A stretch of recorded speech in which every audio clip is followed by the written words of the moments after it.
Oh, this old dog went rolling, rolling, rolling, rolling, rolling, roll high. Okay. All right, so today in the episode of Where's the Douche? Where's the Douche? Here he is. Where's the douche? Something very unfortunate happened today. Was it, today or yesterday? Somewhere in between today and yesterday, something very douchey happened. And I've got a beef.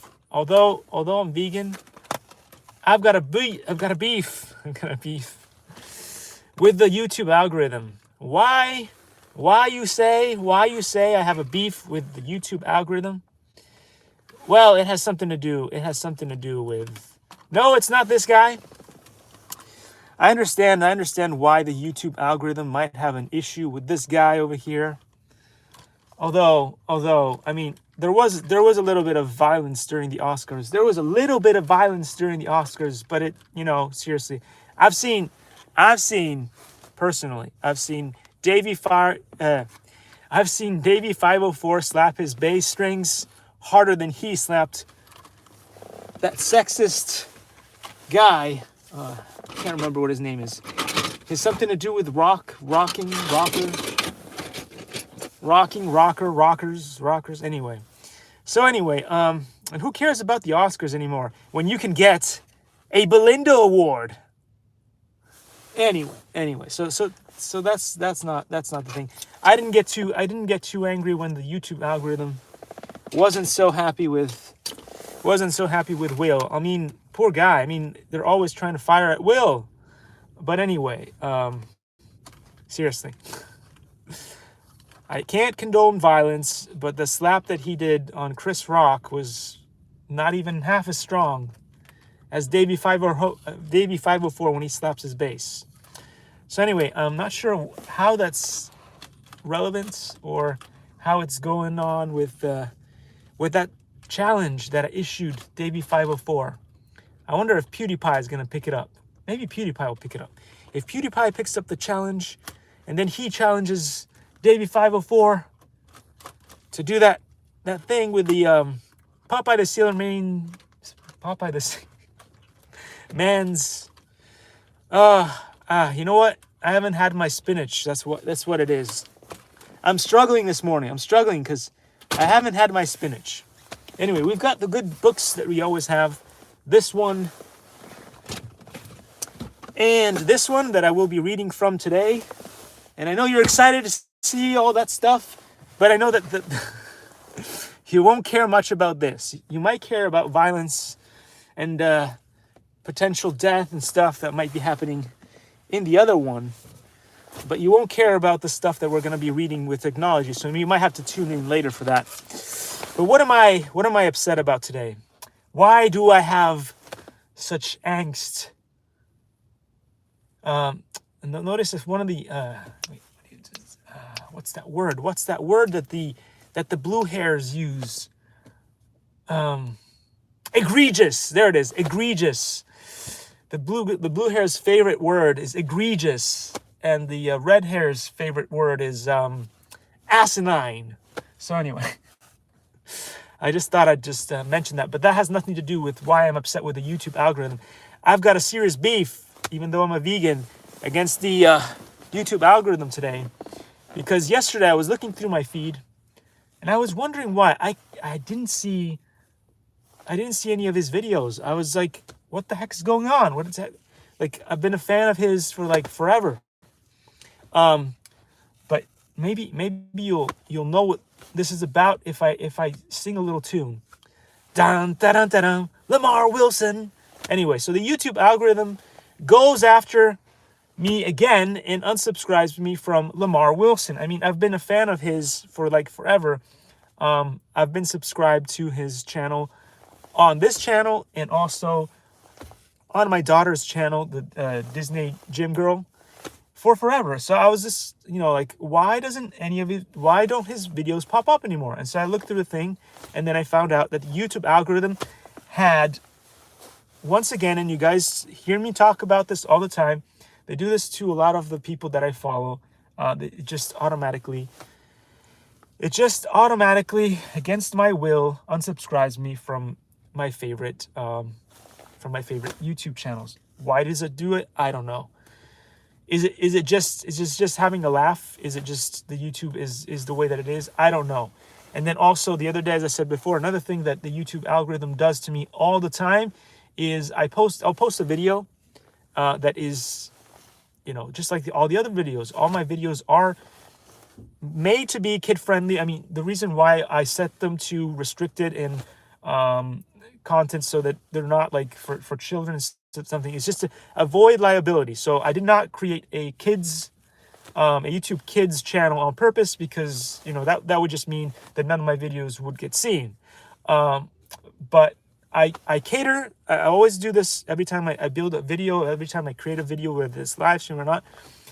Before I do it, the only thing that I plan for, everything else is spontaneous. The only thing I plan for is I try not to make it so that if my grandmother was to watch this from up above, from the heavens or whatever, she would get like upset to see the content that I made. So that's the only determination that I put in there. And she was an incredible woman, and quite conservative, if you will. So if she saw the videos that I posted and found issue with it, then most people would find issue with it. But just saying. So anyway, the algorithm unsubscribed me from Lamar Wilson, and I love his stuff. He's got some really, really good content, and he is one of the top creators on YouTube. And I got really annoyed. That really got to me that they did this to me again. And it's not like one time. It's just something like, you know, it's like felons, right? It's like felons. You can forgive felons who do the crime one time, and then they do the time, and then they get out, right? It's the repeat felons. That get you, right? But anyway, that's some in the words of somebody, I can't remember him, but smarter than me. That's some bullshit.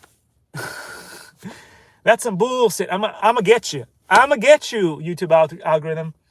I'ma go native on you, on your donkey. I'ma go native on you, donkey. So anyway. Oh, you guys want to know how I'm gonna go native on his donkey? Yeah. Well, this is what I'm gonna do. I'm gonna pick up the phone. I'm gonna call Red Bull. I'm gonna call an army of the Red Bull birds. I'm gonna call an army of the Red Bull birds, and they're gonna infiltrate the YouTube algorithm. They're gonna go in there, and then I'm gonna start flying over the algorithm. And I've fed these birds with rice and beans. So it's gonna be a party. It's gonna be a party. Forget DEF CON. It's gonna be a party. Anyway. That's some bullshit. I'm gonna go native.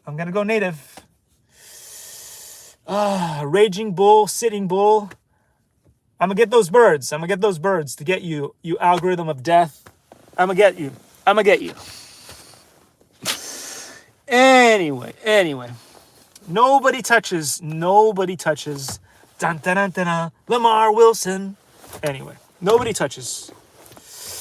Nobody gets to touch Lamar Wilson. Anyway, so let's get into some technology here, because this is what I love. This is what I care about. I'm tired of this algorithm. It is the death of death. It's like the Death Star. It's like the Death Star, but worse. Because it just won't stop kicking me in the nuts. It just won't. It triggers people. It just triggers people. I was having a good day. I was getting ready to talk about the Bradol. What the hell is a Bradol? What the hell's a Bradol? Okay, here's a Bradol. I know you were excited. You've been waiting since yesterday to find out what a Bradol is. This is a Bradol. Now that you've seen it, are you happy? Are you gonna post and repost and share this video with all your friends? I don't think so. I don't think so. I don't think so. Anyway, what are we gonna do? What are we gonna do? What are we gonna do? Using a bradal. Is that how you say it? Is it bradal or bradal? Maybe it's something that the wolves do. They howl when they howl at the moon. They go bradoo, bradal. I don't know, something like that. A bradal can be used to make a guide or pilot. They can?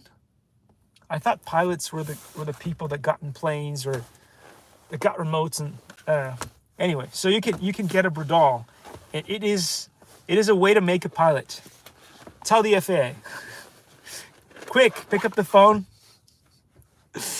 Pick up the phone and call the FAA and tell them that we're gonna need more bradals because the world needs more pilots. So anyway, hole in something. So basically, pilot. So hole in something you want to drill. So what it does is it creates a hole so that then you could use a drill to do this, but then I guess you could also use a bradal to do this, and then after that you can poke the hole further or something. So in a flexible material like plastic, bottle, or box. So perhaps the bradal is easier to use if you're going to poke a hole in a bottle or in another flexible thing. Perhaps it is better than a drill. I don't know. I still prefer drills, but that's what the book says. So it says place some adhesive putty underneath the material in which you want to make a hole. Then push the bradal through the material, twisting back and forth until it reaches the adhesive putty. So the adhesive putty in this case takes the place of the wooden board or whatever that you were using in the previous video that we talked about to drill holes. In this case, you use silly putty, or I don't know. I like the blue tack. It's old-fashioned. It may be more expensive though than putty. So maybe you can find adhesive putty for cheaper on Amazon or your local store like Target or whatever, Walmart. If you can't use adhesive putty, carefully hold the material with your fingers away from you, and then you can make the hole that way. Push the bradal, twisting it back and forth until it comes through the other side. So I'm going to show you this picture once again because you can't wait to see it. In fact, earlier I saw somebody showed up to watch the video, and then because I showed the bradal, they disappeared. They were so scared by the bradal and by my ridiculous joke about calling the FAA because we need more pilots to be made using bradals. That was too violent. So they had to. They got scared away and they ran away. It's a scary thing. It's a scary thing. It's a scary world, you know. Sorry, I got distracted by the pretty lady with the doggy. What are you gonna do? What are you gonna do? Woo, woo. Who let the dogs out? Woo, woo, woo, woo. Anyway, let's get back in. Oh, I've got nuts. That's the problem. That's the problem, guys. That's the problem. Anyway, preparing wires. There's a really nice guy. I think his name was Travis. He contacted me yesterday. It was pretty fun. He does amazing stuff around here. He's a fisherman. He gave me a pretty good idea. I've never done this before. Maybe I could lend him a printer or something at some point. He was thinking of making fishing equipment, lures or something, fishing lures or something out of 3D printing. Hey, that sounds like a pretty cool idea. If he wants to take that upon himself, I got printers, so if he wants to borrow one of those, we'll get it done. Also, I could help him out. He said he may need some footage of him fishing and stuff, so I'll be very discreet, get a drone up in the air, or he could borrow one of my drones. Either way, I do stuff like this all the time when people ask me, because that's how conniving son of a gunny pesky I am. I give things away to people, and I let people borrow my stuff. it's hard to be it's hard to be a YouTuber. It's hard work. Anyway, preparing wires. Wires have a layer of plastic insulation to make a connection to a circuit. The end of the insulation needs to be stripped off to reveal the metal wire inside. Normally, you just need to strip about 3/8 in 1 centimeter off the end. Okay, I don't get the math there, so I'll just show you guys what it says there. I usually eyeball everything that I do in my projects, because my teacher, Dennis Cooper, I don't know what happened to him. The last picture I have of him is awesome, in that awesome book that I showed you guys the other day. It was published a while ago by the school. Sir James Henderson. It's the last picture I have of him. I don't know what happened. But he said that a real artist doesn't need a ruler, which kind of contradicts what Crazy Russian Dad said, but he's more of a, what do you call, engineer. And engineers need rulers. So, because you don't want to build a bridge without a ruler, okay? I mean, potato, right? Like you're doing an art project, it's fine.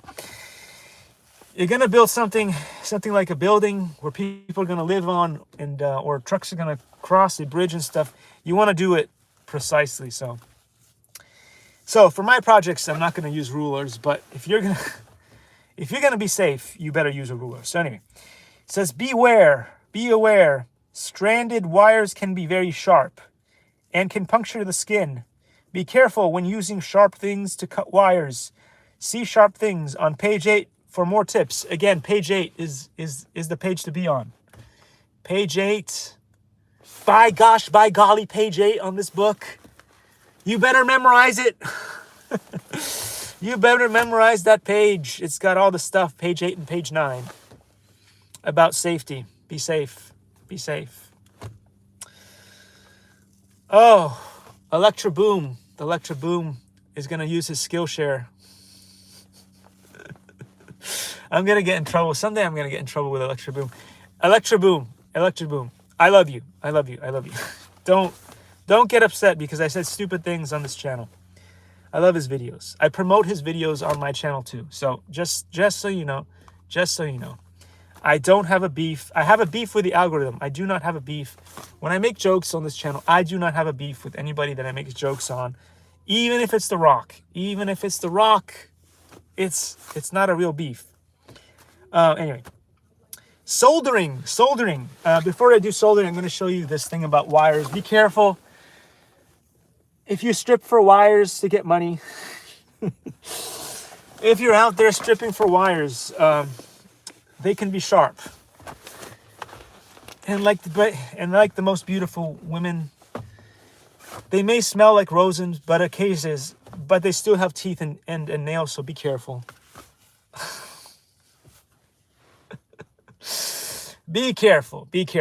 And I got distracted again because there's a couple of pretty women here, and they're walking around with Christmas decorations and roses. And what are you gonna do? I mean, you're gonna look at them, because that's what God put us on this earth to do.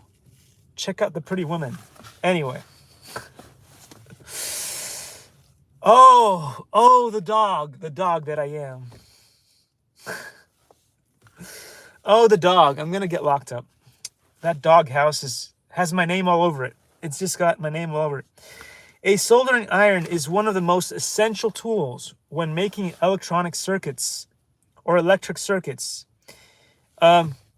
Listen to Joshua Bardwell. He tells you all about soldering irons, how to do stuff. There's this other kit that you can get to help you do proper solders. You're going to have to need one of those dual hand things. So what were they called again? Let's go back in the book. Back to the bando. Let's go back to the bando and find the special thing. Where is it? By the way, it was here somewhere. Jack Shaloner has it here.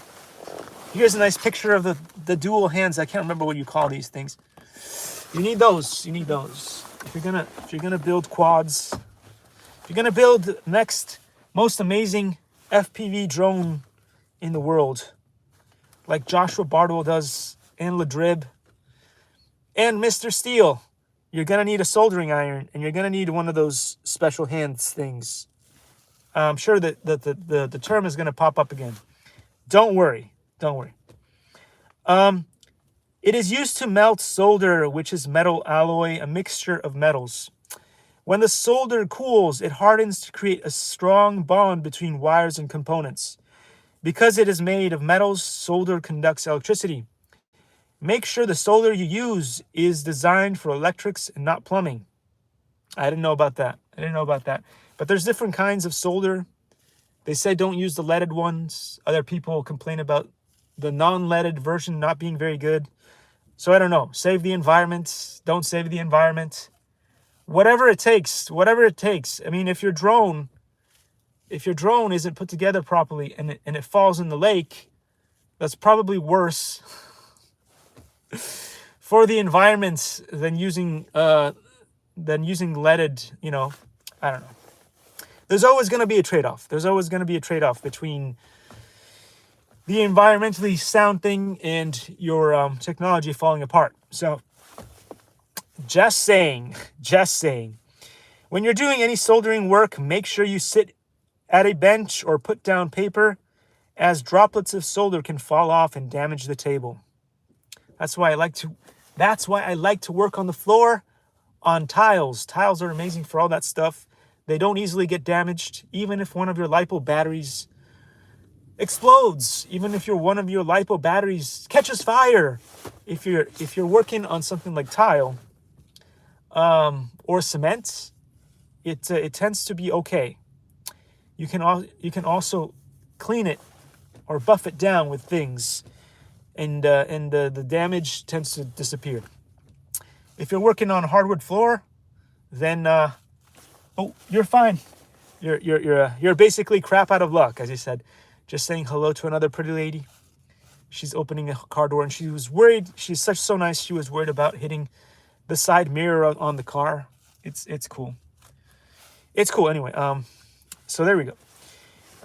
So when you're not using it, place the soldering iron safely back on its stand. So they make these really cool stands. The stands are made out of metal, so not a whole lot of crap is going to happen to stuff, because you just put it on this kind of like spring-looking thing. I'll show you a picture of it in a second. I have one of those. My very first soldering iron that I had did not have one of those things. It was not cool enough to have one of those things. But my more expensive soldering iron, somewhere between, I can't remember if it was like somewhere between 20 and 40 bucks off of Amazon. Has a cool station and stuff and everything, and it gets to very high temperatures and all that good stuff. And it comes with one of these cool stands, so impressive. It does, however, have issues with a little plug in the back, but you can't have everything, right? You work with what you got. Always aware of the position of the cord so you don't accidentally pull the soldering iron off the table. So one of the annoying things about,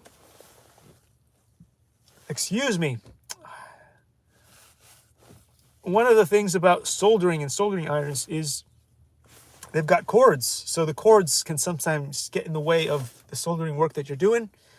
One of the worst things that can happen is you have a hot soldering iron on, and the soldering iron burns through the electrical wire, and that can create a whole crap storm in itself. Also, make sure that there's no magnetic stuff around your workplace or electric current. Again, solder can still conduct electricity, so if the current gets into the thing, you can still get a shock from that. So lots of things to worry about when working with the soldering irons and stuff. Is the soldering iron is really hot. It can burn through plastic, rubber, and a bunch of other things. Yeah. So then you have to worry about the fumes. The fumes produced during soldering can irritate asthma. So if you suffer from asthma, watch out. Wear a mask. That's one time that you're really going to want to use a mask. It is if you're doing stuff like this. So don't get too close, and make sure the room is well ventilated. See hot things on P8. Page 8. Again, page 8. They're going to go on about page 8 throughout the book over and over again. So for more tips, as I said before, for more tips, just go to page 8. It'll help you out. It'll help you out. It says, set your soldering iron to the lowest temperature setting. Okay? Place the soldering iron in its holder and turn it on.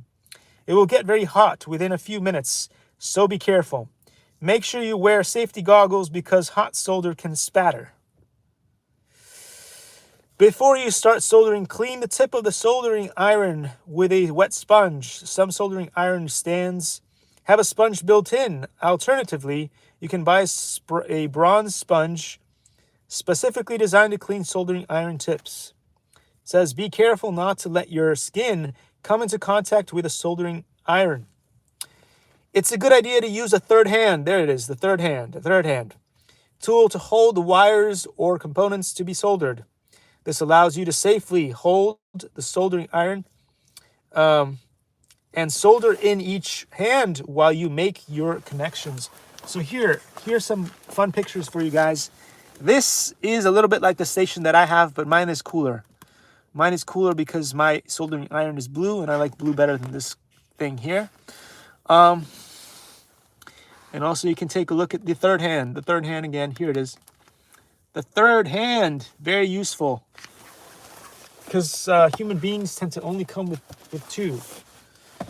Tend to come with two, unless you're Siamese, in which case you'll have four, maybe. In which case the whole process will be a little bit easier for you, as you can ask your brother or sister for help. But most of us only have two. Tinning. Okay, so tinning. This is another important bit of the puzzle here. Just to recap, it's important to remember that when you strip wires, some of the stripped wires, depending on how pliable they are, may be sharp and they can cut you, so be careful with that. Some of the already pre-tinned wires tend to be very stiff and already have some solder on them, and also potentially could be sharp too. Something else that you may or may not know about, but some kits will come with pre-tinned wires, which is actually helpful when you try to put things together. But just remember that those are not going to be as easy to bend. And so, potato, there's always going to be a trade-off, two sides of a coin, right? In one way, one thing is better, and one other way, it's not as good. So you just got to work with what you got. Tinning. Let's get back to tinning.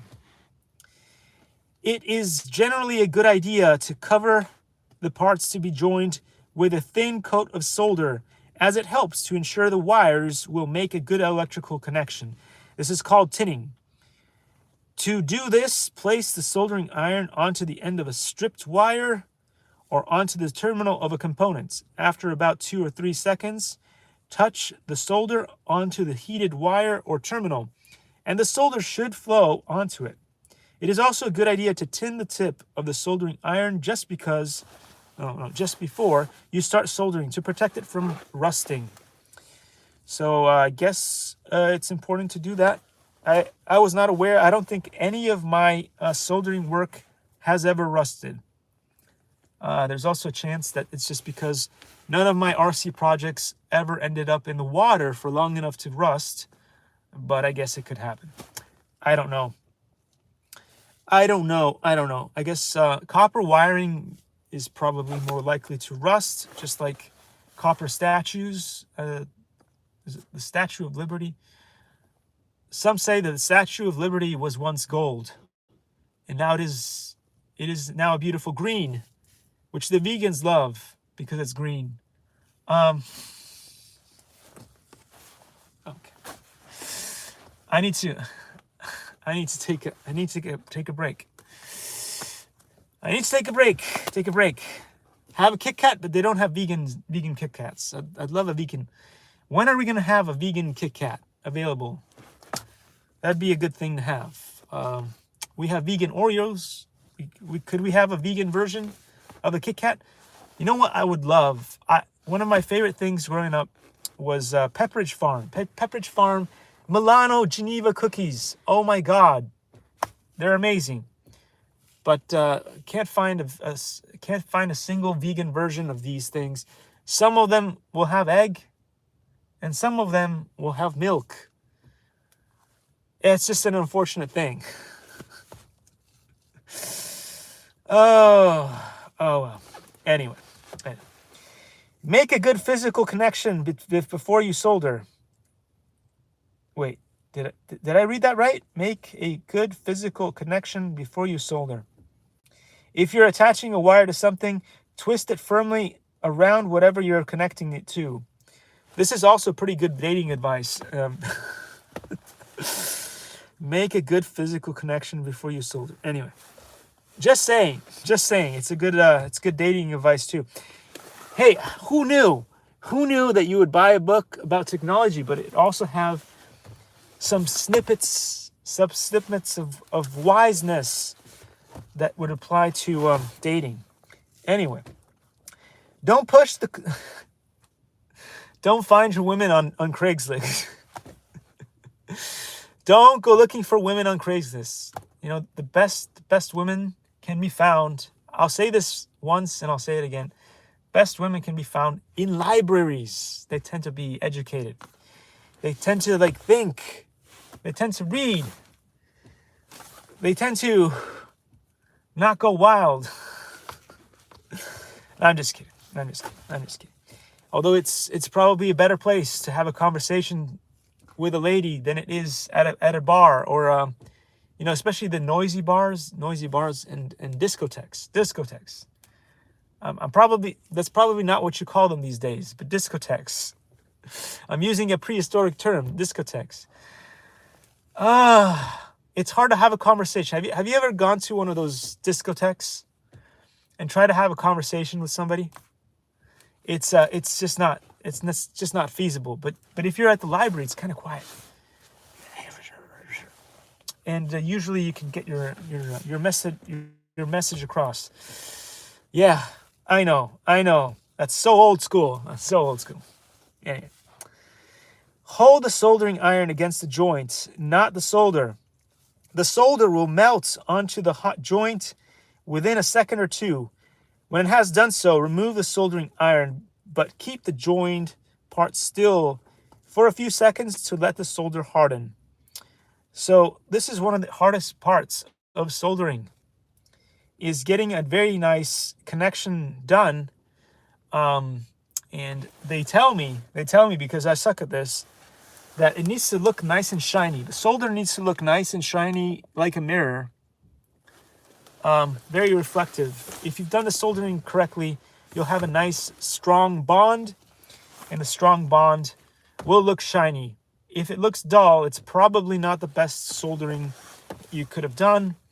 It might still work, it might still run, but it's not the best. And so that's something to think about when you solder. If you get a nice sheen on it, that is what you want. When soldering a component to a perforated breadboard, touch the soldering iron to the hole for a few seconds. Once the hole and the components are hot, touch the solder to the hole. The solder will flow around the soldering iron and fill the hole, securing the component leg to the board. So let me show you this real quick. It sounds so easy. It sounds so incredibly easy when they say it. When they talk about it, it sounds so incredibly easy. Sadly, in real life, it is not. And I'll tell this story again because it was really ridiculous and fun at the same time. But one time I went to Micro Center and I was buying a Raspberry Pi 0W. And I asked advice to the guy there. And again, it depends on whose advice you ask, right? If you ask somebody who's a genius with a family of geniuses from a whole history, generations of the tree branches stem out of geniuses, their lived experience is going to be different from your lived experience. So the guy told me it was going to be pretty easy to solder on pins onto a Raspberry Pi 0W or 0, whatever.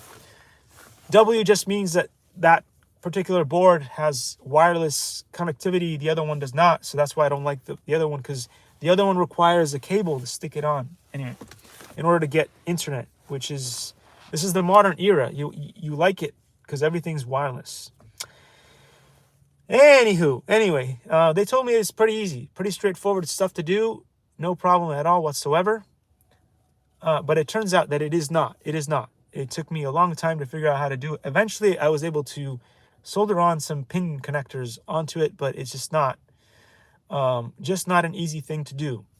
So just so you know, if you're thinking about doing this, it will require a certain amount of supervision, unless you're, let's say, if your child was trying to do it, they would have to be a little bit of a genius.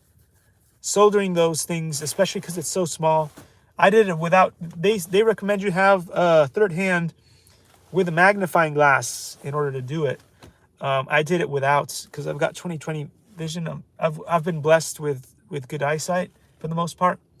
Growing up, I had a lazy eye, but aside from that, 20/20 vision in each eye. So yeah, it's just not easy. It's just not easy. All right, let's dive into using heat shrink tubing. Heat shrink. Dun, dun, dun, I can't touch this. Dun, dun, dun. Can't touch this. Do, do, do, do. Using heat shrink tubing. Heat shrink tubing is very useful and important if you want to reduce the amount of chances of your projects catching fire, because two wires, we all talked about this, positive and negative, once they intersect, it can create sparks that can lead to fires and stuff. You've seen it on the channel a couple of times. I've shown you how it's done. And a couple of times things went wrong and a battery, overheated or caught fire and stuff. So in some of the projects, you will be using heat shrink tubing. Heat shrink tubing is just basically a tube made out of rubber. When you hit it with a blow dryer, heat, or use a soldering iron to melt around it and touch it, or can't remember. There's other ways of doing it. Some people will just grab a lighter and just light it on fire, and it shrinks. It'll shrink until it gets to the size. It doesn't really burn. What it does is it will shrink in size, and then it will envelop wires so that then they will stay in place and they won't move around. And you've created a nice coating over the metal so that metal can no longer touch another piece of metal and cause issues. So anyway, this is flexible plastic tube that shrinks when you apply heat to it, is what it tells you here in the book. It is used to cover soldering joints to make sure no other parts of a circuit can touch them. It would also make the joint stronger. Very true. Very true. It says, don't apply the flame for more than a few seconds and don't hold it too close to the tubing. See Hot Things on page 8. Are you surprised? I thought you might be surprised that we were going to go back to page 8. It's the magic number. Anyway, here we go. Before you begin soldering two wires together, cut the tubing so that it will safely cover the joint in the wires. Slip the tubing over one of the wires. Now, most people will probably get their ruler out and make sure that it covers the amount of wire. But I would say you probably want to be able to measure just a little bit more on each side, just in case, because you don't want to just cover the area. You want to cover just a bit more and go over some of the existing rubber or plastic, pliable or bendable plastic that is already on the wire, just to be on the safe side. Why? Because if there's even a little tiny bit of wire that pokes out, it could still touch another piece of metal, and then all hell breaks loose. Excuse me. Oh my gosh. When your two wires are soldered, slip the tubing over the solder joint so that it covers it completely. Apply heat for a second. A grill lighter flame. With a grill lighter flame. Move the flame slowly around and gradually turn the joint if you can. Turn the joint around to make sure the tube shrinks evenly on the side. Okay. This book tells you to use an open or naked flame. Look at that. We all talk about so many things. There's screwing, stripping, and nakedness all in this book. Anyway, so be very careful of this. This is not how I prefer to do it. This may be a little bit better for your lungs than using a soldering iron. But what I like to do instead of this is I will use a soldering iron to gently tap the edges of this the shrink tubing, which does the same thing, really. That does the same thing as a flame. And it shrinks it more evenly, if you will, than an open flame. Chances are that if you're using a candlestick or you're using a lighter for your projects, that is still more dangerous than turning on a soldering iron and gently going over the rubber parts. So that's my preference. Again, I can't advise you to do anything. I don't make these videos to advise you to do anything. I am not your what do you call it? Although I'm your local Google guide from Irvine, California, Woodbridge, I am not your role model. I'm not your role model. I do videos. I don't pretend to be your role model because that's dangerous. If you do something that I can get away with doing because I'm a professional donkey, you know, I get away with it because I do. But you might not get away with it, so it might not work for you, and you might do it wrong, or you might do something. So please follow the instructions of your instructors at school. They have to sign a lot of liability documents and stuff.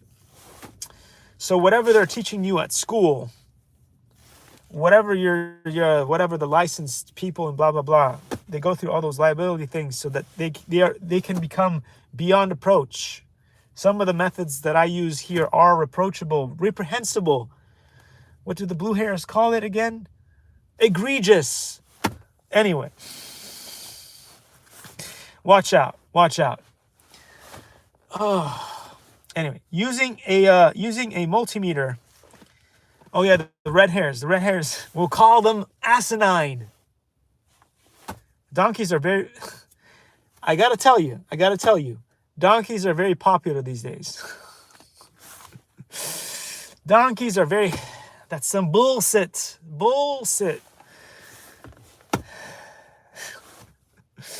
Using a multimeter. You guys have seen one of these. Mine's orange. This is yellow. They're both equally good. Love them. Love them or hate them. They're going to be useful. So using a multimeter. A multimeter is a device that can measure voltage, current, and resistance. Boy, did I have trouble talking about capacitance. I don't know. You know who's good at talking about capacitance and capacitance? Electroboom. So go check out his channel. He doesn't gaff like I do. In the projects in this book, you will only be using it to check that there is a continuous path of electricity to flow through your circuits or through the components you use. You do this by testing to see if electricity can flow between the two metal prongs. This is very useful for checking for a broken connection in your circuit. So then it goes on and shows you some stuff about the multimeter. It says this section is used to measure electric current in amps. The prongs connect to these sockets. There's 3 different sockets on this unit. I can't remember on my unit. I'll go home and check it out for you guys. But there's 3 different sockets on here. There's that famous thing again, the ohms. I don't know. Every multimeter is different, so you may need to read the manual if your model is different to this one. The section is used to measure voltage measured in volts. This section is used to measure resistance in ohms. Hey, the ohms are back. The ohms are back in town. Anyway, the ohms are back in town. Anyway. Okay, so I'll take a look at the thing over here. It says plug the multimeter red and black measuring prongs into the red and black sockets. If your multimeter sockets are color coded, plug the black into the COM and the red lead into the Okay. If your model doesn't have these markings, you may need to search online for its particular layout.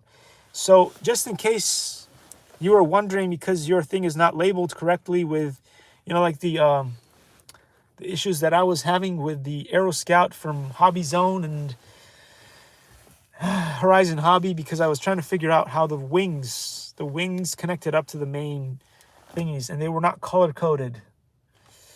You might want to color code those things for the dummies like me. So in this case, it tells you that if you use it might also have some labels and text in there. And so the ohms is for the red and the COM is for the black. If neither the text that I just talked about or the color coding is available to you, then you will have to do some research on the manual. Maybe the manual will let you know. If not, you'll have to do some research on the YouTube, or Google it, or Siri it. Okay, Google. Okay, Amazon. Hey, Amazon. Hey, Alexa. Hey, Siri. So if your multimeter has a continuity test setting, the icon looks like a sound wave. Turn the dial to it. Touch the measuring prongs together. You should hear a high-pitched noise when they come into contact, which shows you that the prongs are working. Next, you will test your circuit. So here it is, right here. I'll show you guys this picture right here. So, boys and girls, you see what they're doing over here? That's fine with the multimeter, but you don't want to do that with the red and the black or other wires, one positively charged, one negatively charged. And do that in general, especially if those two wires are connected up to the battery, because sparks of death are going to come out from your thing. However, in this particular case, this machine is designed and dedicated for this particular purpose. So you can do that to check if the thing is live. And so when you put those together, it'll make a beep, and you'll know that the thing is working correctly. So let's find out how to use this for your projects. To see if there's a break in a circuit or if there's a short circuit, in which case there would be continuity between two parts of a circuit where there shouldn't be, use the continuity setting. In the circuit below, there was no current flowing through the LED. So we did a continuity test to see if the breadboard was faulty since the components were plugged in correctly. So they did all their research and their sciencey stuff, and they stuck the LED and the resistor and the battery into the correct plugs on the breadboard. And no, you can't eat it. You can't eat it. I'm going to tell you, you can't toast it. You can't eat it. It's not real bread. It's a breadboard. I don't know why they call it a breadboard, because it doesn't look like a breadboard. It doesn't look like a bread. And it's got lots of letters and numbers on it. You can't do Sudoku on it, and it's not a chessboard. But anyway, they call it the breadboard. Who knows why? The LED is not lit up because electricity is not passing through. So what you do here is you get your two, one red, one black diddly doodads over there, and you go over there and you check to see if current is passing through there. So I'm a guess it won't go beep. I'm a guess it won't go beep. Not sure. We're gonna read this and maybe it'll tell us what it does. But I'm gonna guess it won't beep if that's the case. So in that case, there may be a short or a problem with the inner workings of the breadboard. Not sure if you can go in there and fix the breadboard. But I guess if it doesn't work, you can always use different leads, different holes, if you will, on the breadboard, and then set it up differently. So breadboard test. When we conducted this test, the multimeter was silent. Okay, this is because it did not detect continuity between the legs of the resistor and the LED. The only possible reason for this is that the breadboard is faulty. So I guess I was right. I guess I was right. It didn't go beep. That annoying enough? I don't know. The resistance is very high, which shows there is no continuity between the resistor and the LED. Good. Did you guys get any of that sciencey wording that I just read? I don't know. If your multimeter does not have a continuity test setting, set the dial to the most sensitive resistance setting. This may be indicated by the word resistance or by the symbol of ohms. In a functioning circuit, your multimeter should read close to 0. Okay. You can use your multimeter to test for polarity in wires, which is positive and which is negative. Click the dial to a voltage setting V, just above the voltage of the circuit. Touch the prongs to the wires. If there is a minus symbol in front of the number reading, swap the leads. Oh, this is exciting. We've got to page 30, electric circuits. Awesome. So tomorrow, boys and girls and everybody else who's watching, doesn't matter to me. You could be 117, 130. You could be a galactic from a different metaverse, from a different alternate reality. You could be in the same space with me, but at a different level of, I don't know. You could be on a different planet. Doesn't matter to me. We want to try to be inclusive on this channel so everybody is welcome. Male, female, non-binary, everything in between. It's all cool. Oh, the network. That network is forced off. And the rain is definitely not in our friends. But we have a cool book right here. And we've got good news from Aini Doll, that cool robot that is meant to replace me at some point. So it's going to get so smart. We're training the Terminator. We're training the Terminators of the future to not destroy us. And so the point is, that's why I'm working with this awesome company to train the Terminators of the future to be loving and caring. To be loving and caring, and to hopefully replace me so that I don't have to keep doing this. I can take a well-earned rest up there somewhere with my galactic friends.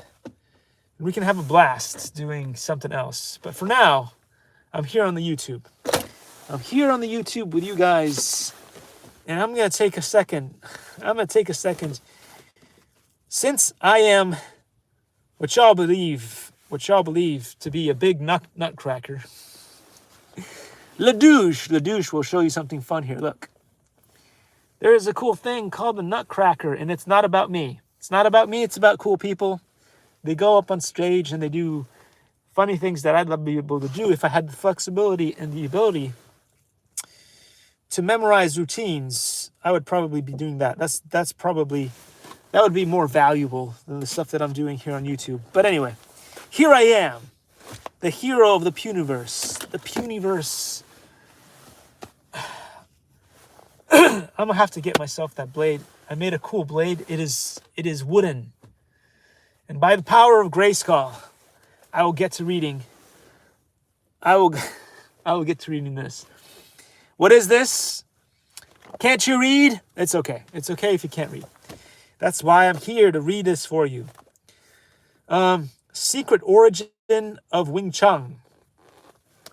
Grandmaster Tom Wong. Many years in the thinking, philosophizing, and finally created this amazing book that you can find on Amazon. I know what you're going to say. The video game was out way before then. But we lost funding on that.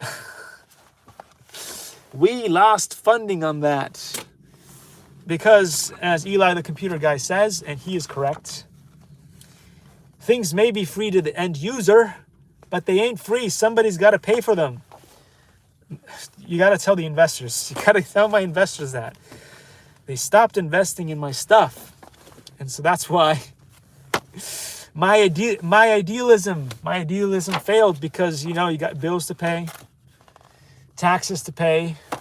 You have to pay those government people. They never do your bidding, but you still have to pay for them. How unfair is that? Dang. Some Nung uses Yan Kai-san's Wing Chun to spar against Dr. Wei Yusheng's Wing Chun. And that's got to be one for the ages right there. So, as Dr. Wei Yusheng was Cheng Bo's teacher, Cheng Bo introduced his own student, Sum Nung, to his teacher. While Wei Yusheng did not teach Sum Nung Wing Chun because of his vow not to teach martial arts after he accidentally killed his opponent in a match, he accepted Sum Nung as a medical student. He taught Sum Nung traditional Chinese medicine and passed on his specialization in bone and joint problems to Sum Nung. Dr. Wei Yusheng had been a military doctor and had been particularly skilled in the area of medicine. Before Dr. Wei Yusheng accepted Sum Nung as his student, he warned Sum Nung. He said, "I totally agree with Yan Kai-san's intention. The best kung fu should only be passed down to a worthy successor, someone who would put Wing Chun before everything in his life. You should never deal with someone that will bargain for your priceless kung fu. On the other hand, as a doctor, more people will respect you, but not everyone will be grateful. Actually, most people see it as a job that you do, one that you are hired to do. When your work does not meet their expectation or understanding, you will receive resentment." We all know about resentment, us on social media, but anyway. "So do not expect your patient's gratitude, but rather do it for your own enjoyment of helping people. As the Buddha said, feed a dog for 3 days, and it will remember you for a year. But help some people for a year, and they might forget you 3 days after." That's true. That's true. That's why dog is man's best friend. And roo roo. And Yogi Bear, don't leave your picnic basket out there, because Yogi Bear is watching. Now that has nothing to do with it. Scooby-Doo. Anyway, Sum Nung replied, "I understand, Sifu. Although Dr. Wei Yusheng, Yan Kai-san were good friends, Dr. Wei Yusheng was curious about Yan Kai-san's kung fu skills. One day, Dr. Wei Yusheng asked Sum Nung, is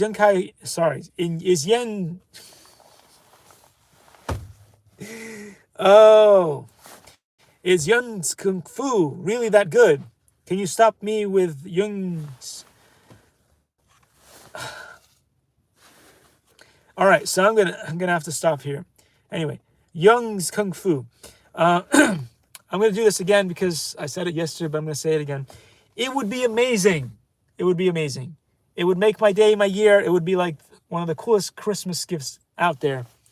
If you see me saying and going ridiculous, out of control over the things that I say on this book, because I can't speak Chinese, I've tried, but you know, there's tones. Tones are difficult. In Mandarin, I think there's 4 tones for the Mandarin. If you go to Cantonese, they have 8 tones or something. So I have no idea how to do any of the tones. I tried so many times. My daughter can do it naturally. My wife, well, you know. Anyway, so some people are just gifted. I tried so hard. There's a bunch of languages that I can't speak and that I can pronounce. French, English, Italian, some Spanish, the occasional Japanese. But I draw the line on Chinese. Chinese is just too difficult for me. So anyway, if somebody wants to be cool and be maybe too cool for school, I don't know. If somebody just wants to be cool and help out, that'd be really great. Create another YouTube channel or use the YouTube channel that you have. And go through some of the stuff that I've done, or buy yourself this book and go through some of the words, names, and things that are said here in Chinese. Then make a short clip, maybe like 10 seconds. Explain how you say it properly in Chinese. And then feel free to drop a link on this video so that people who watch my ridiculous video and listen to this fool going on and on and on about names and stuff in Chinese can know how to pronounce it the proper way. Wouldn't that be a cool way to use YouTube for the greater good? I think so. YouTube doesn't care. YouTube doesn't care, but that's okay. Maybe you do. Maybe you're a good, nice human being and you care about it. Maybe you could do it. So anyway, that's just one good way that, I like to promote other people's channels. I'm one of the only people who does it on YouTube. I've seen a couple of YouTube channels where they promote someone else, but it's not very common. It's not very common. It's not very widespread. It may have happened occasionally. I asked a few people from the 3D printing world if they would do that for me. No, can do. The douche is too douchey. It's too scary. Anyway, I like to do that. That's one of the things that I like to do, and I've been doing it forever. Even before I had a YouTube channel, I was doing it on all the other kinds of social medias. Anyway, let's get back to Kung Fu. Let's get back to, hey, we could digress into a thing on anime. People love anime. I love anime too. Fist of the North Star, Hokuto no Ken. In Italian, I think it's Kenshiro.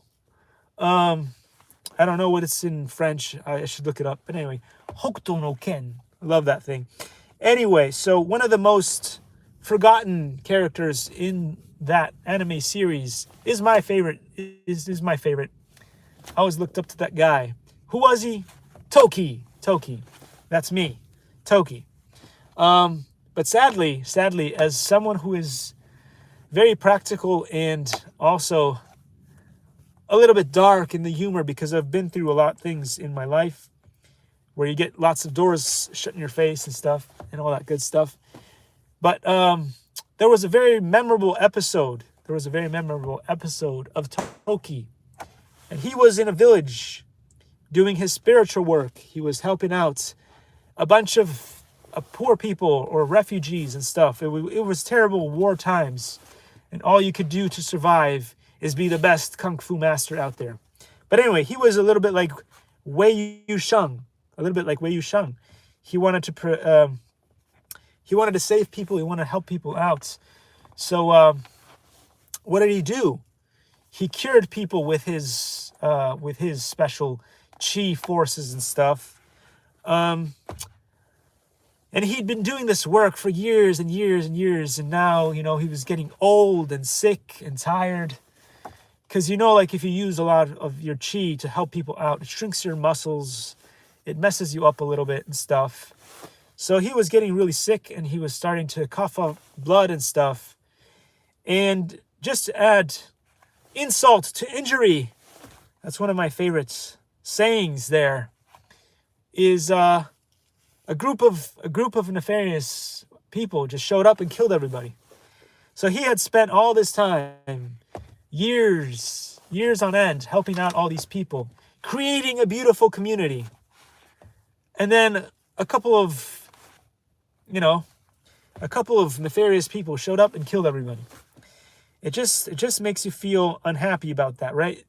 You see it every day. You see police officers, you see fighters, community helpers, EMTs, the whole shebang. They show up to save people, and then a couple of nefarious people show up and then they destroy all the work that's been done. So anyway, that is a little side note there. It's one of my favorite characters from anime. I know anime is dark, it's evil, it's violent, but in there somewhere, if you go in there somewhere, there is a ray of hope in there somewhere. So anyway, let's get back to Wei Yusheng. Wei Yusheng was curious about Yan Kai-san's kung fu skills. So one day, Dr. Wei Yusheng asked Sum Nung, I'm never going to do this right. I had a friend in real life, and his name was Yun, and I couldn't say his name either. Yuan. It's hard for me. So anyway, is his kung fu all that? Sum Nung replied, "That would be disrespectful. I cannot steal." Dr. Wei Yusheng demanded that Sum Nung show him. In the end, Sum Nung had no choice but to acquiesce to Dr. Wei Yusheng's implacable curiosity.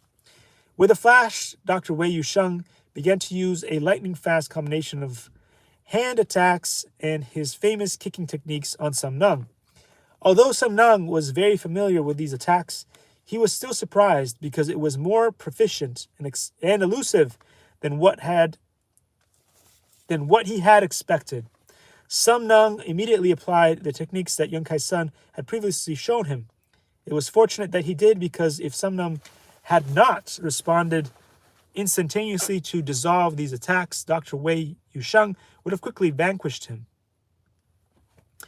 It was the first time that Sum Nung had met such a formidable opponent, and he felt a little nervous since his newly acquired sticky hands skills had never been tested against a master of this level. As Sum Nung used his sticky hands, he neutralized Dr. Wei Yusheng's attacks with a series of fast trapping and striking combinations. Sum Nung was surprised that he was able to follow and trap his teacher, Dr. Wei Yusheng.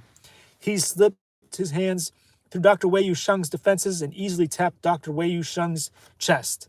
Subsequently, Dr. Wei Yusheng's face turned beet red from anger, and Sum Nung immediately knelt down. Sum Nung apologized but had to wait over 1 hour before Dr. Wei Yusheng could calm down. Finally, Dr. Wei Yusheng said, "Okay, you can get up now." Sum Nung rapidly got up and poured a cup of tea for his teacher. Whoa. Did you guys hear all that? That was exciting stuff. That was riveting stuff right there. Sum Nung knocks Sum Ji into a stream of water. This ought to be good. We are on page 99. It's page 99. Again, guys, if you don't know about this book, it's A Secret Origin of Wing Chun. Grandmaster Tom Wong has a YouTube channel. I'm going to say it now. I'm going to say it again.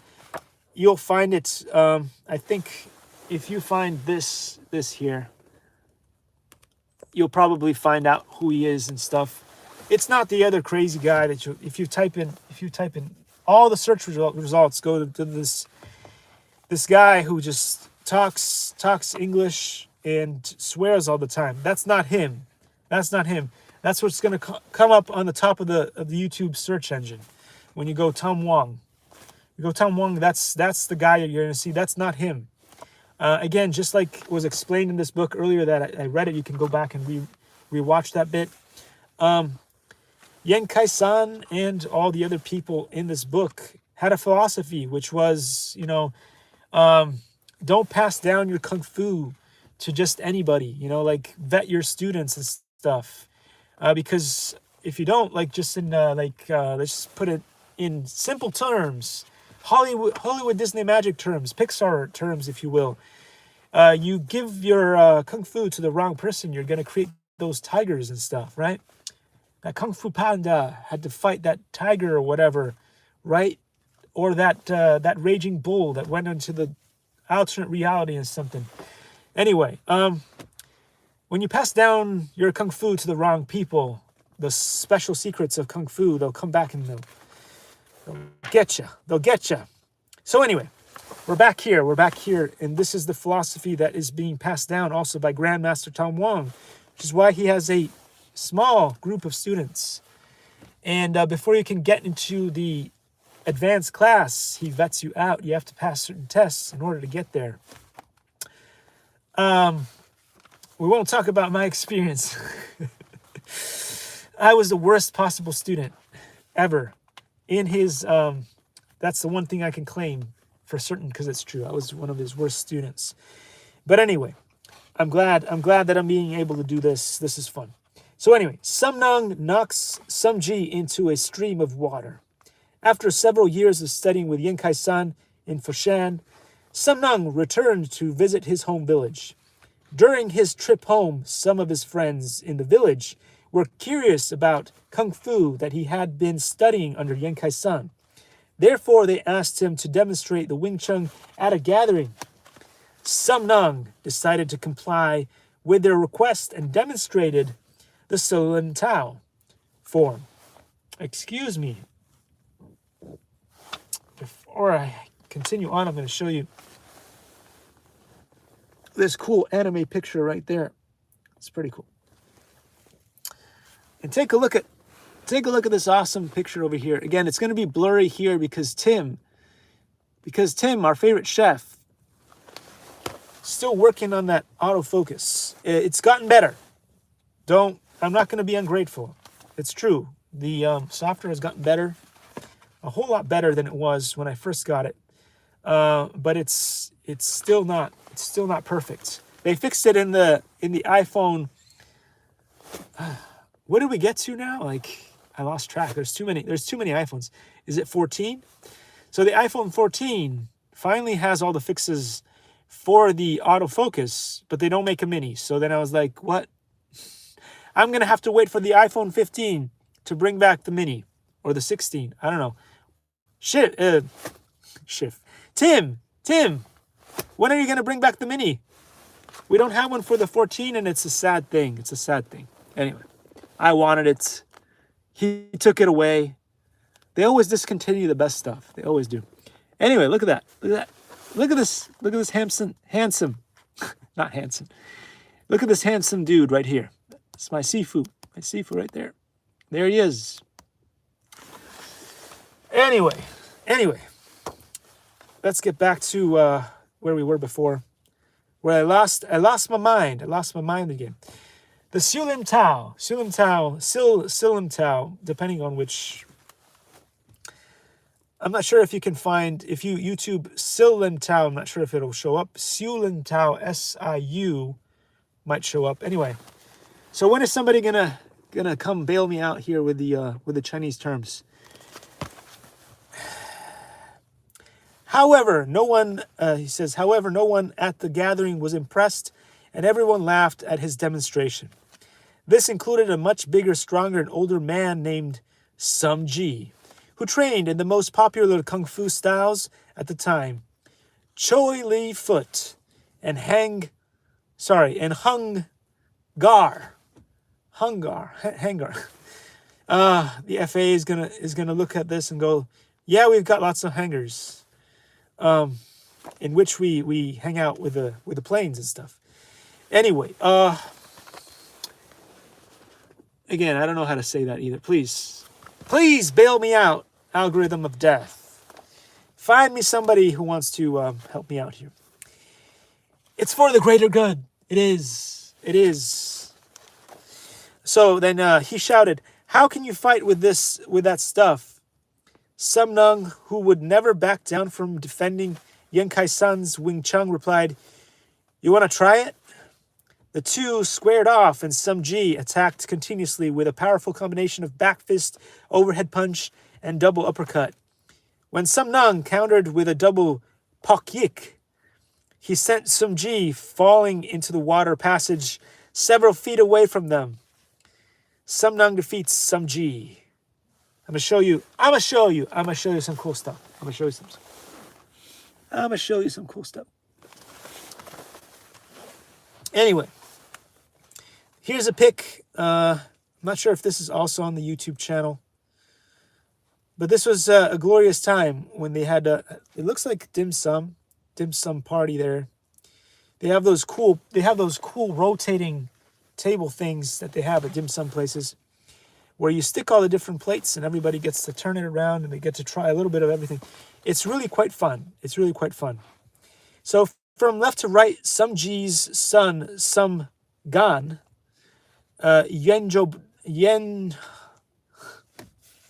somebody help me. Yenjo Tong, author Dennis Sum, Henry Xu, Cheng Yong, Wong Lai Sak, and Philip Chang.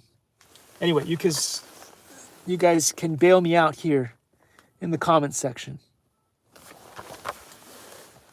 Everyone was shocked at first, but then began to clap their hands and cheered for the underdog. Some Ji was likewise impressed. He asked Some Nung, "Can you teach me Wing Chun?" Thus Some Nung accepted his first student. After Some Ji became a better fighter, he combined Hung Ga and Wing Chun together and created his own branch of Wing Chun. His son, Some Gan, is the current leader of his branch. Some Nung's fame. When Some Nung was 18 years old, he was already a well-known fighter in Foshan. In 1948, Some Nung moved to Canton City when he was 24 years old and opened his own school of clinic on Dade Road in Canton City. He also received and accepted many invitations to become the chief instructors in organizations such as the Ironwork Union, Restaurant Union, and Hardware Union. Eventually, he began teaching Kung Fu at the Metallurgic Union and the Mineral Union as well. As a result, he often had to get involved and help settle the daily disputes among them. A few years later, Some Nung became tired of his constant involvement in the never-ending violence and politics between the labor unions and withdrew himself from these organizations. Instead, he concentrated solely on running his own clinic in Canton City. Very interesting stuff. Passing on the Kung Fu lineage and screening students. In private, Yan Kai-san not only taught Some Nung Kung Fu skills, but also the meaning of life and how to select a future successor. Before Yan Kai-san passed away, he told Some Nung, "My knowledge is a reflection of our Kung Fu ancestors and my soul. Your successor should be someone who measures up to the highest standard. It should be a person with virtue, someone who contributes their utmost to our lineage and understands our Tao. Tao or Tao. Like people say, easy come, easy go. A student's commitment and appreciation can be measured by their contribution, right? By their contribution. People don't usually appreciate things that are free. My sons are not interested in my Kung Fu, but I hope my grandson will. I hope you will try your best to teach him if he does, right? You have been my good student for past 20 years. I know that you have made big sacrifices and put my interest before your own the whole time. Your hard effort will pay off. You shall look beyond the fame and fortune that comes to your future. Meanwhile, please remember the story of a farmer." There's more, sorry. "Please remember the story of a farmer saving a snake.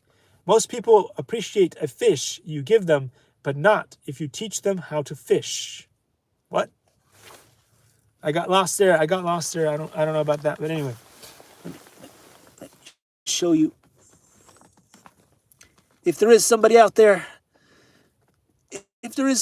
who wants to help out, if your Chinese is good, please, I beg of thee, help me out here. Help me out there. We know we're not going to get any funding. That's okay. I can live with that. I've lived without it for like 40 years. That's okay. But can we get some help with the Chinese terminology of stuff? Anyway, this right here gives you a little understanding of what goes on sometimes in the world. And one of the things is sometimes you'll find stories about singers, athletes, martial arts masters and stuff. And one of the things that will happen is their kin, their sons, their daughters, anybody else that they teach and stuff, their kung fu doesn't appreciate it until it's too late, right? Until it's too late. Like there's a lot of times that you have a father, you have a mother or something like that, and they were a genius at something, and you don't realize how cool that skill was when you were alive. For instance, a lot of people, like it's normal for a child, for instance, to not want to do what their parents were doing before. Say, oh, my dad was shoe repairs man or something, or maybe they were a blacksmith creating the most amazing cool swords and other cool things. Maybe they just made cool keys for people to use, locks or whatever that is. Every job has its value. But the thing is, as when you're the son or the daughter of whoever it was before you, we just know that's usually how it goes. You just don't really appreciate the people that came before you because, like parenting and stuff, and it's hard to appreciate the things that people do because they're so annoying. We've all been there, right? Your parents are so annoying. They keep giving you advice that you don't want to listen to and stuff. So in many cases, it's sad, but it's true. Sometimes the best kung fu masters out there have children who don't give a crap about the lineage, and they don't give a crap about learning the kung fu. And oftentimes what happens is the best way to teach your child, let's say if you are the grandmaster of something, or maybe you're Hussein Bolt, and you have the skills of you're like a cheetah. You can run faster than any other man alive, and nobody's ever beat the record, and probably nobody ever will. The guy retired before anybody could even get close to his records. Maybe nobody will ever beat his record. I mean, it's Hussein Bolt. But anyway, that's beside the point. The point is, it's easier sometimes to pass on your skills to your children by finding them good role models that do the thing that you do, because you can't teach them yourself. Everybody notices that the kids tend to learn the stuff that you want to teach them. Well, I'd say between birth and maybe age of 5, it starts getting difficult to teach your kids anything. When they hit like 6, 7, they stop really caring about you. At 10, they're like, I don't give a crap about what you have to say, mom or dad. At that point, they're on their own. And then you have to have good role models, good teachers and stuff to help them out. That's the best you can do. So again, that's one of the things that I tell, one of the advice that I give the new parents, or parents who haven't got their children yet. They're not born yet. You're still taking care of the beautiful mother who is carrying the child. Remember that if there's a specific skill, whether it's tennis, writing, coding, whatever it is, reading, make sure you treasure that time. When your child is somewhere between 0, they've just come out. They're fresh on the street. That time between that and age 6 or 7, some kids are nicer to parents than others. Some are more malleable, more coachable, more easy going. Take that time between 0 and 7 to teach them the skills that you love, whether it's tennis, coding, whatever it is, reading. Because after that, it's going to have to be someone else. Someone else is going to have to do the things that you want to teach them. And they most likely will hate on everything else that you do. So take that time. Don't waste that time. Don't give your children to nannies and stuff like that. If there's something that you want to have, if you want to bond with your child and have some long-lasting love, for a specific thing, whether it's, again, it could be playing chess. You wouldn't believe how much children can understand even when the just come out. You think they're just cooing at you, but they understand stuff. You could grab those little cute fingers and place a cute book in front of them with puppies or whatever, and have them follow along on the book and read those first few words. You have no idea how much kickstarting the brain cells at that age can be the difference between them loving something that you have passion for or hating it. So anyway, just saying. So let's get back into here. That was a wow, went off on a tangent there for. Oh boy, it's like you're it's like I've seen that a couple of times. It's kind of funny. You have one of those hoses attached to the sprinkler thing, but then you don't have it bolted down. So you turn on the water, but the water is too fast, and then that the end of the hose becomes like a snake, and it starts sprinkling water everywhere. It's just like that. That's what just happened there. So let's get back to the book and the amazing truths that come from this book. So it says, Sumnung was well known for his strict and exhaustive student screening process. Rejection rates were very high. He refused to teach students who had previously trained in Shaolin Kung Fu anything beyond the 3 empty hand forms. These students were not candidates for more advanced learning because he thought that bad habits were hard to break. It's true. And also feared that after they learned these advanced skills, the students would attribute them to their previous Shaolin training. To weed out students that might prove incompatible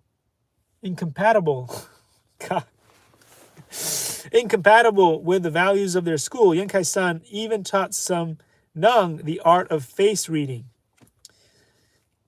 Remember that show, Lie to Me? Have you seen that show, Lie to Me? Was it on Netflix or something? It was pretty interesting. Anyway, Sum Nung never allowed any of his incomplete students to teach. In fact, Sum Nung had only certified 4 of us as instructors, he says. See attached membership list of the Sum Nung Wing Chun Constitution in 1989, sanctioned by the Chinese National Athletic Department. Additionally, Sum Nung forbade any of his students to teach in China when he was alive. This helped prevent potential conflicts of interests over those authority a second-generation student should ultimately obey. However, some of his incomplete students defied his will and taught a huge number of students behind his back. There were over 100,000 unauthorized students in the 1980s in Canton City alone. So, very important screening process and stuff. And again, he was trying his best to teach only the people who would use the techniques for good and not, to jump into the MMA tournaments. Ready, steady, fight. Chun Choi. 2 minutes later.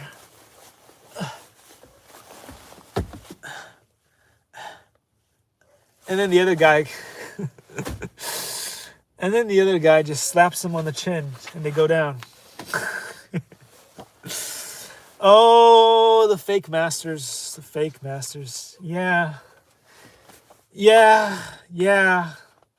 There's a thing called energy management. There's a thing called energy management. And one of the first things that happens to you when you've never fought before, when you've never really done real sparring. I'm not talking about the funny sparring that you do in class in the safe American gyms. That's great because everybody gets to go home safely. Okay, if you've ever been in a real street fight, when there is the urgency and the adrenaline and the scare that somebody might just pull out a gun or a knife and really cut you open, shoot you to the next world, or you do a proper like even if you're doing like a proper sparring match where there is some danger, because you know you've made that verbal contract with the other person and said, like, if something happens, I'm signing off on it. It's gonna be, like you are still wearing your headgear and stuff, but you know that you're fighting somebody that is that more skilled than you are, that you will potentially die. That's when you know. That you haven't done the training and that you haven't done the cardio, and then you just have no idea what you're doing. Because a lot of the times when you get into a sparring match and stuff, and you haven't done the training, and you don't have the stamina, and you may barely understand the skills, you go out there and you're just moving around like a zombie, and the other guy or girl, whoever, who has been through a couple of matches, they've gotten to a point where they're a champion. They're a professional, and you're just a noob. You'll notice that you may be moving at 1,000,000 miles an hour faster than they are. That you may feel like you've got the eyes of the tiger or whatever. But you run out of steam very quickly, and your lungs tighten up, and your whatever abs you may or may not have inside get really tight. And before you know it, you're really tight and you can't move, and you feel like you're dead in the water, and the other guy's just coming in and picking you and taking you apart piece by piece. So that is something that you learn the hard way. Something that you will learn the hard way when you just, you may be like a 2nd degree, 3rd degree black belt in something. You show up at their gym here, Tom Wong, Grandmaster Tom Wong's gym, and you do a couple of minutes of sparring with his students, and very soon you'll notice that you don't know what you're doing. You just don't know what you're doing. So I can recommend that. It's a good experience. It's a good experience to do. It just, like, it's a good reality check. It's like, how good are you really, though?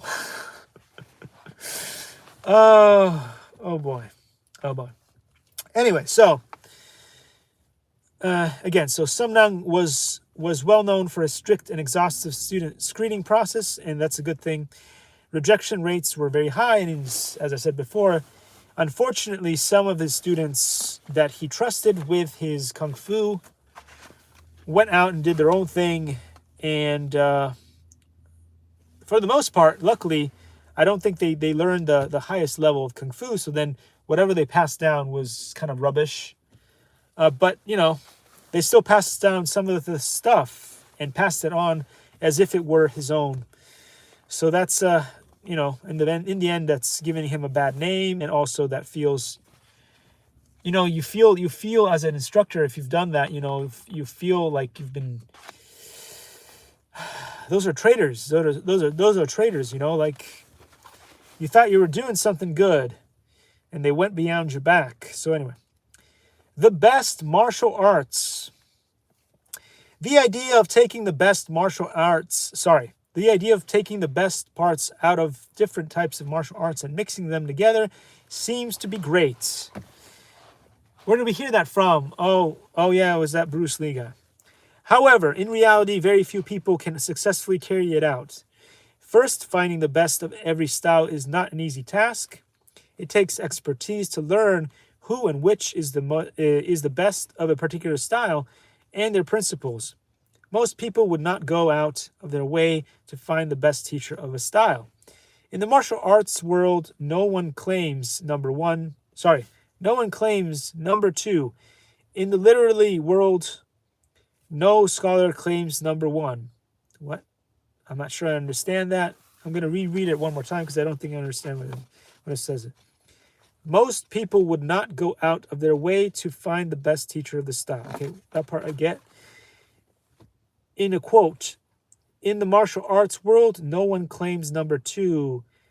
In the literary world, no scholar claims number one. I don't know what that means. Don't really get that bit, you guys. I'm going to let you read it to yourselves. And if you get it, maybe put it in the comments. Don't quite get that. Anyway, every Kung Fu person, blah, blah, blah, blah, blah, blah, blah. We talked about that. Every Kung Fu person claims that they are the best, and new students usually cannot properly judge who is a legitimate teacher of a style, much less who is the best of a style. It is even more unlikely that a student will try or be able to memorize all the techniques or understand the principles behind a style. Okay, that I can totally understand. It is also common to see a student study with multiple teachers that ultimately traces back to the same grandmaster that was untruthful about the extent of their skills, the extent to which they were trained in a style, or even their lineage. So there was a kerfuffle. There was a serious kerfuffle with this guy, Jake Mace for a while. And again, Jake Mace is not like a bad person or anything, but for a very long time as a YouTuber, he claimed that he was studying under a whatever, I don't know, amazing instructor or something, and then he did all this stuff.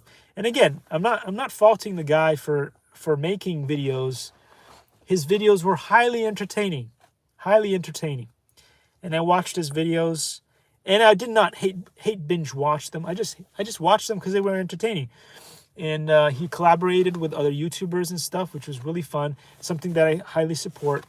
And he did a bunch of cool things. But the thing is that for a little while, popularity and stuff got to his head. So he wanted to pretend to be the face of Kung Fu, or whatever. And that was ridiculous to me. That's where I drew the line there. But anyway, now he's doing some really cool stuff. He's gotten into his own.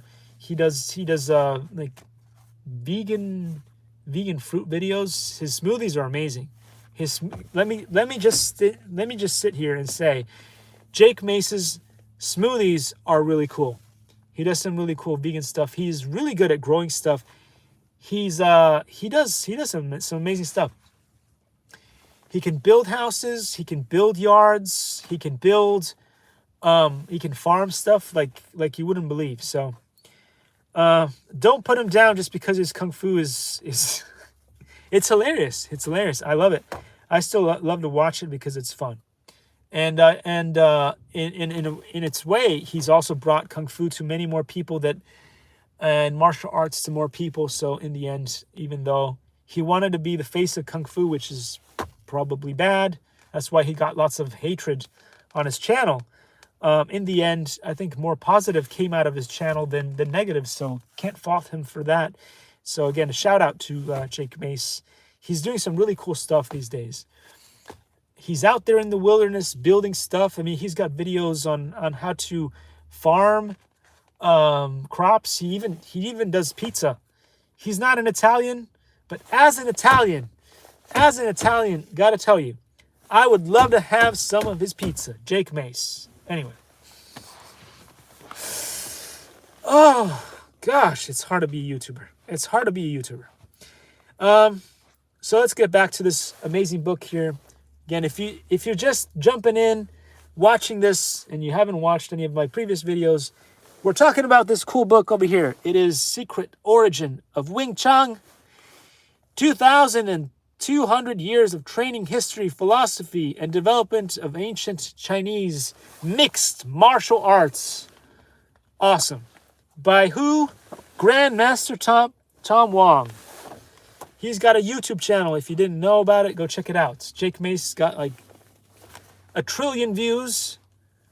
1 million people have seen his channel. Tom Wong has probably got like a couple of people. Nobody subscribes to his channel. I don't know why. Maybe somebody should. I don't know. Anyway. In reality, every level of understanding comes from application in actual combat and sparring. And it is difficult to move between one level of expertise to the next. This happened to many of our experienced students that had been experts for over a decade in their respective styles, but found it very difficult to adjust to our different approaches in sparring. These students often quickly recognized what they needed to do to improve their performance, but could not as quickly get out of their old pattern of their former styles, such as long-range punches and kicks. Secondly, an even more challenging task is how to put together two different principal styles that contradict each other. Disregarding something you invest so much time, effort, and money on is not an easy task. Instead, many people choose to hold onto things that they have developed significant doubts about. Sometimes, the mind can hold a person back as much as their body. It usually takes less than a year for someone to understand that there are fundamental differences between their original martial arts and our Ome system. In fact, it might be that the two systems fall into two completely opposite spectrums. This has a great impact on their training because different principles result in different training, and the way that the person now trains might be completely different from how they originally trained. Many champions and masters from different disciplines.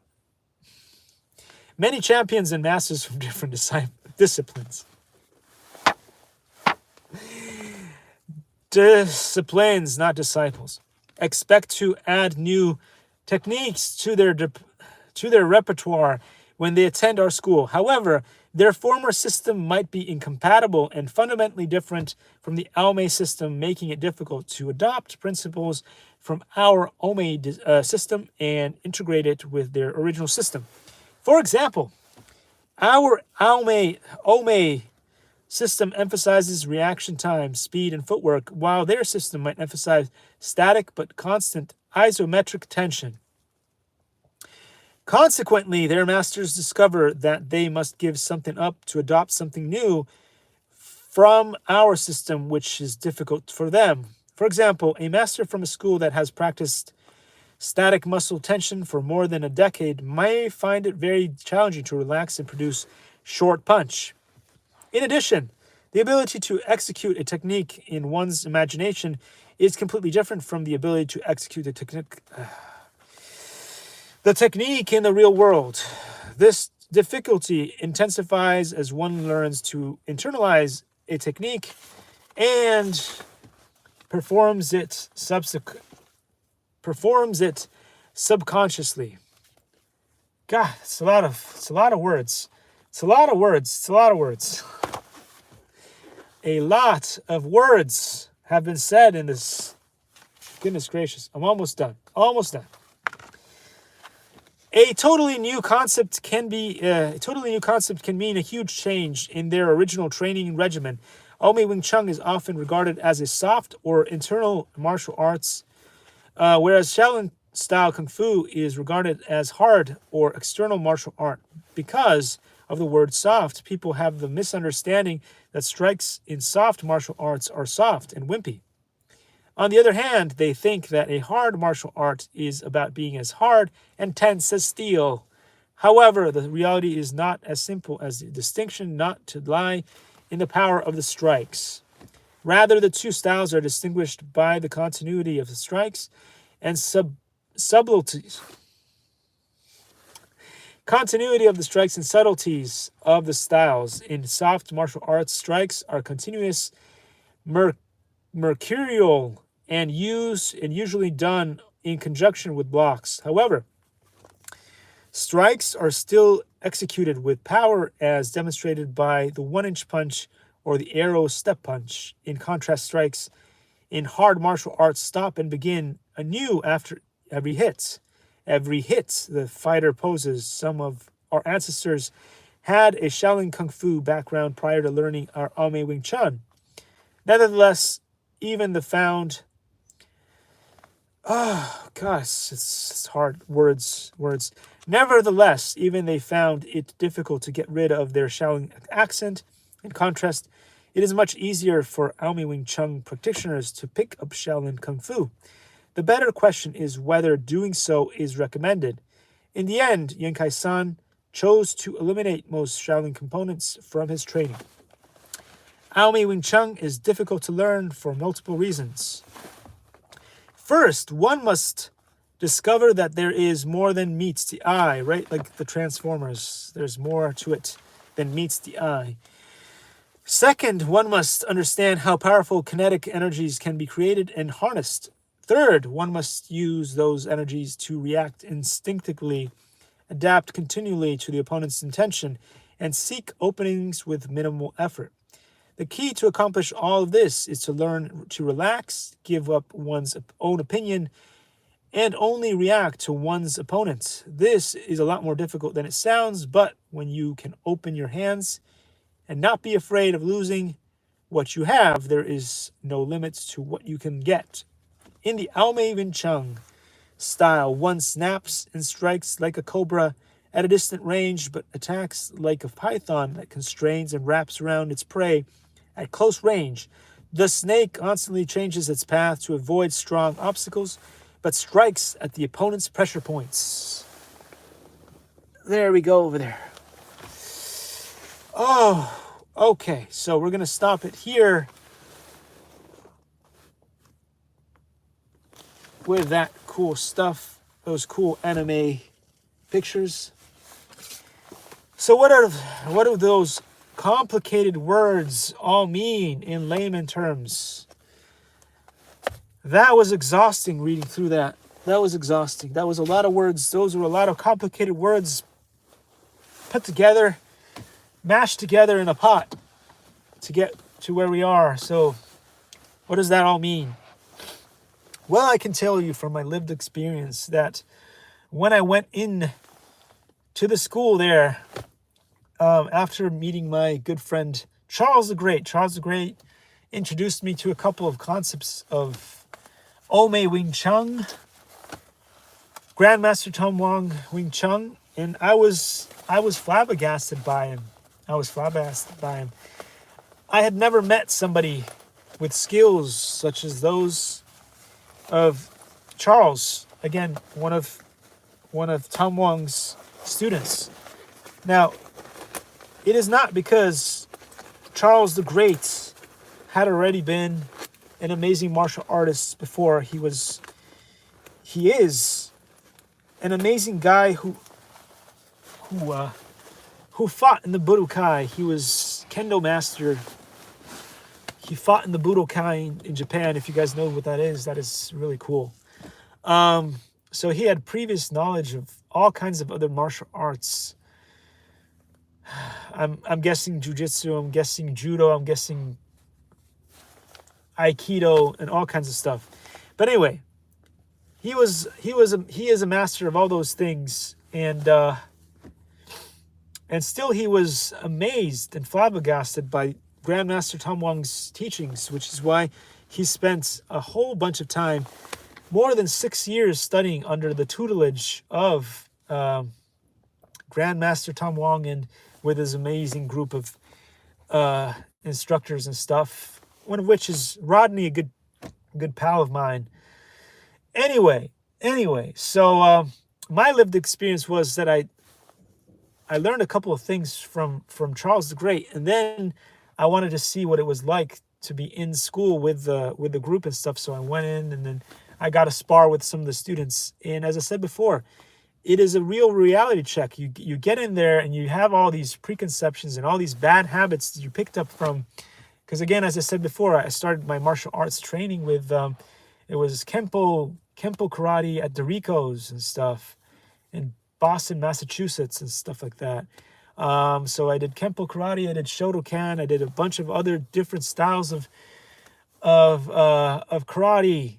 And then I also did, I learned some Taekwondo with my daughter because she was learning it too. I did some Tai Chi, learned some Judo from some of the karate instructors as I was living in different places, even in Canterbury, Kent, which is in the UK and stuff like that. I learned some martial arts karate in Italy and also in Switzerland. So a bunch of different places where I learned martial arts.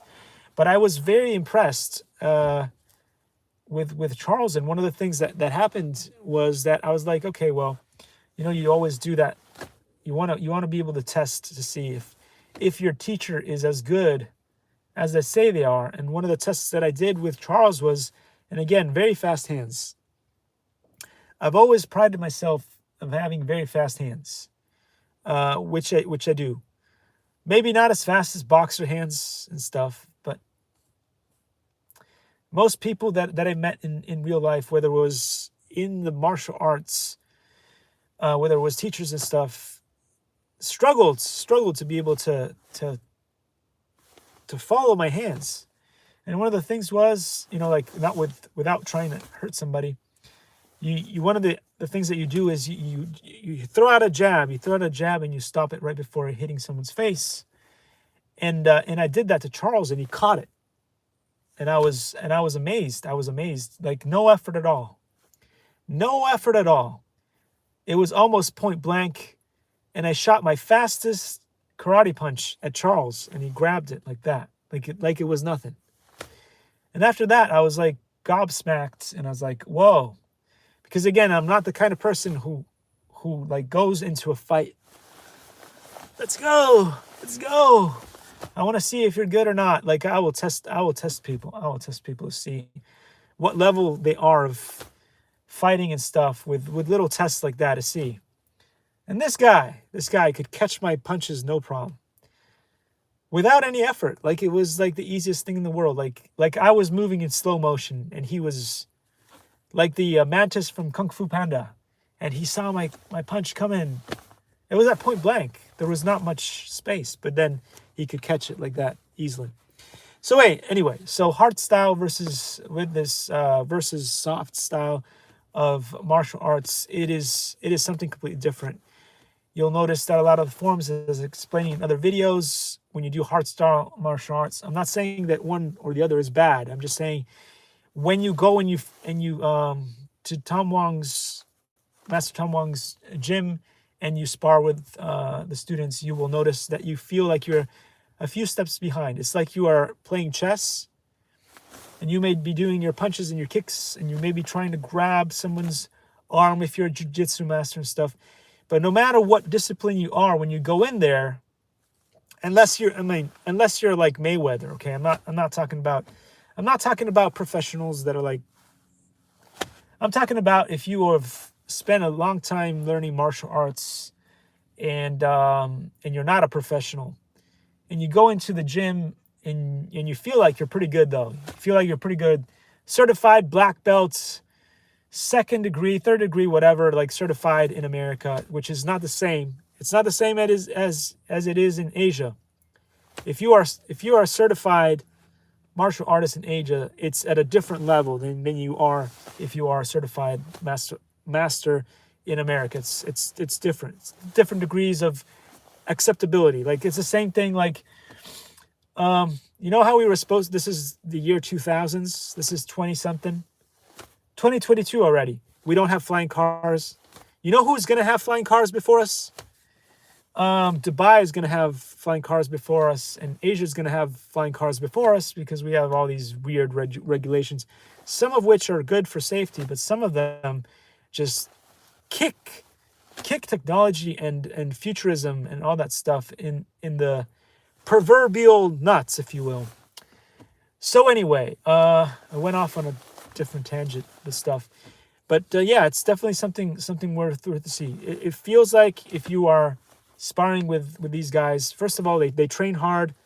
They train their cardio. If you want to get to the highest level of any discipline in martial arts, you've got to have cardio. You just have to.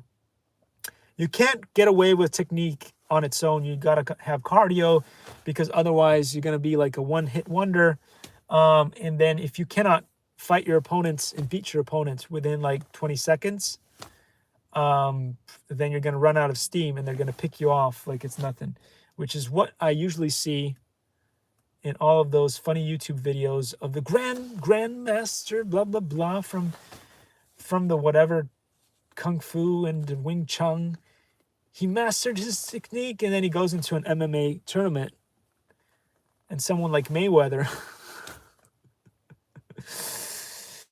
goes, okay, all right, do your Chung Choi, and he just dances around him while he's doing Chung Choi. Okay, you're tired now, I see. And the bam, bam, bam, bam, bam, bam, bam, bam. What was that? There was a song. Anyway, that is my rant for the day. Just put it out there, you guys. We started off with tech lab that probably nobody wanted to see. Then we talked about some fun stuff from here. If you haven't got yourself this book, it's pretty good. Even better if you go and meet Master Tom Wong is an awesome guy. Just go out there and go learn some proper Wing Chun. We'll talk about the inner styles, the difference between hard style and inner style in another video. But until then, since it's Christmas, I'm still waiting. Mark, come on, man. I'm still waiting. I know you love me. Come on. Please send me your latest metaverse system. I can't wait for you to track my eyeballs. I can't wait. I have dreams. They're not lofty dreams like Martin Luther King Jr. They're not lofty dreams like him, like his dreams. But I'd love to check out your metaverse system. All right, this is why I shill for like. Oh my God, it's 116 minutes already. Anyway, into this video. This is why I shill for the cool stuff that I used to do.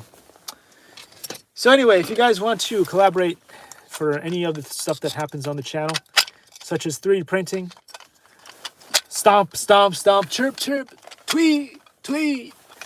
Elon,